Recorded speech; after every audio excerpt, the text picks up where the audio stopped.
Postmortem ഉൾപ്പെടെയുള്ള തുടർ നടപടികൾ ആവശ്യമാണ്. ശ്രീനന്ദ മരിച്ച സംഭവത്തിൽ ദുരൂഹത ആരോപിക്കുകയാണ് ഇപ്പോഴും ബന്ധുക്കൾ. കഴിഞ്ഞ ദിവസം പരിശോധന നടത്തിയ സ്ഥലത്ത് തന്നെയാണ് മൃതദേഹം കണ്ടെത്തിയത് എന്നുകൂടി അവർ പറയുന്നുണ്ട്. സമഗ്രമായ അന്വേഷണം വേണം എന്ന ആവശ്യവും ശക്തിപ്പെടുകയാണ്.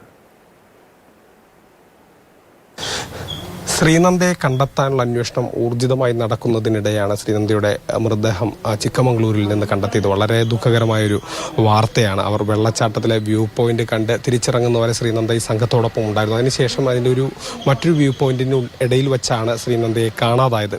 ഏതായാലും ഈ വിഷയത്തിൽ ബന്ധുക്കൾ വലിയ ദുരൂഹത തന്നെയാണ് ആരോപിക്കുന്നത്. മാണിക്കതര വെള്ളച്ചാട്ടത്തിൽ നിന്ന് നേരിട്ട് അവിടെ നിന്ന് കയറി വന്നു കഴിഞ്ഞാൽ അവിടെ ഒരു പാർക്കിംഗ് ഗ്രൗണ്ട്, അവിടെയാണ് നമ്മൾ വണ്ടി പാർക്ക് ചെയ്തത്. ആ പാർക്കിംഗ് ഗ്രൗണ്ടിന് ശേഷം അപ്പുറത്താണ് ഈ ചരിവുള്ളത്, ഇപ്പോൾ ബോഡി കിട്ടിയെന്ന് പറയുന്ന ചരിവുള്ളത്. അപ്പോൾ അവിടേക്ക് ഈ കുട്ടി പോയിട്ടില്ല. കാരണം ലാസ്റ്റ് കുട്ടി നമ്മൾ കാണാതായത് ഈ സൈഡ് വ്യൂ പോയിന്റിലാണ്. മാണിക്കതര വെള്ളച്ചാട്ടത്തിൻ്റെ അവിടെ നമ്മൾ ലാസ്റ്റ് കണ്ടത്. അവിടെ നിന്ന് സ്റ്റെപ്പ് കയറി വന്നത് കുട്ടി ഇപ്പുറത്തെ സൈഡിലോട്ടായിരുന്നു. ആ പാർക്കിംഗ് ഗ്രൗണ്ടിൻ്റെ ഇടയ്ക്കുള്ള 100-150 മീറ്ററിൻ്റെ ഈ സൈഡിലാണ് ഈ കുട്ടി വന്നത്. 3 കാര്യങ്ങളിലാണ് ബന്ധുക്കൾക്ക് പ്രധാനമായും സംശയമുള്ളത്. ഒന്ന്, മൃതദേഹത്തിന് കാലപ്പഴക്കം ഇല്ല എന്നുള്ളതാണ് പറയുന്നത്. മാത്രവുമല്ല, ശ്രീനന്ദയെ കാണാതായ സ്ഥലത്ത് നിന്ന് ഇപ്പോൾ മൃതദേഹം കിടക്കുന്ന സ്ഥലത്തേക്ക് ശ്രീനന്ദ പോകാനുള്ള സാധ്യതയില്ലെന്ന് ബന്ധുക്കൾ പറയുന്നു. ഇനി അങ്ങനെ പോയെങ്കിൽ തന്നെ കുറച്ച് ബന്ധുക്കൾ ഈ മൃതദേഹം കണ്ട സ്ഥലത്ത് ഉണ്ടായിരുന്നു, അല്ലെങ്കിൽ ആ പ്രദേശത്തിനടുത്തുണ്ടായിരുന്നു. അവർ ശ്രീനന്ദയെ കാണണമായിരുന്നു. അങ്ങനെ സംഭവിച്ചിട്ടില്ല.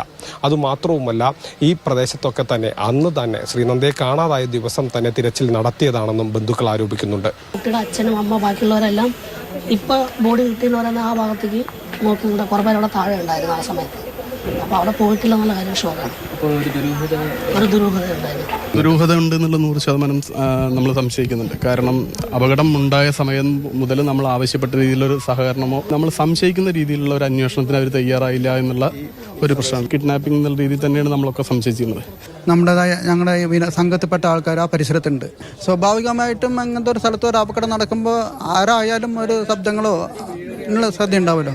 ആ ടിക്കറ്റ് കൊടുക്കണ ആളിന് അവിടെ വേറെ 2-3 പേരുണ്ടായിരുന്നു. അവരുടെ ഫോൺ ചെക്ക് ചെയ്താൽ തന്നെ ഒരുവിധം എല്ലാം കിട്ടാൻ സാധ്യതയുണ്ട്. ഈ വിഷയം അറിഞ്ഞ് ഒറ്റപ്പാലം MLA ഇവിടേക്ക് എത്തുകയും ബന്ധുക്കളെ കണ്ട് സംസാരിക്കുകയും ചെയ്തിരുന്നു. വിഷയത്തിൽ സാധ്യമായതെല്ലാം ചെയ്യുമെന്ന് അദ്ദേഹവും വ്യക്തമാക്കി. ഏതായാലും വലിയ ദുരൂഹതയാണ് ഈ വിഷയത്തിലുള്ളത്. കുട്ടിയുടെ പോസ്റ്റ്മോർട്ടം നടപടികൾ പൂർത്തിയായതിനു ശേഷം മാത്രം ഇതിലൊരു വ്യക്തത വരികയുള്ളൂ. ഏതായാലും ബന്ധുക്കൾ പറയുന്ന പോലെ ശക്തമായൊരു അന്വേഷണം തന്നെ ആവശ്യവുമാണ്. മൽഘോഷി മോഹനൊപ്പം Google VS Mathrubhumi news, Palakkad.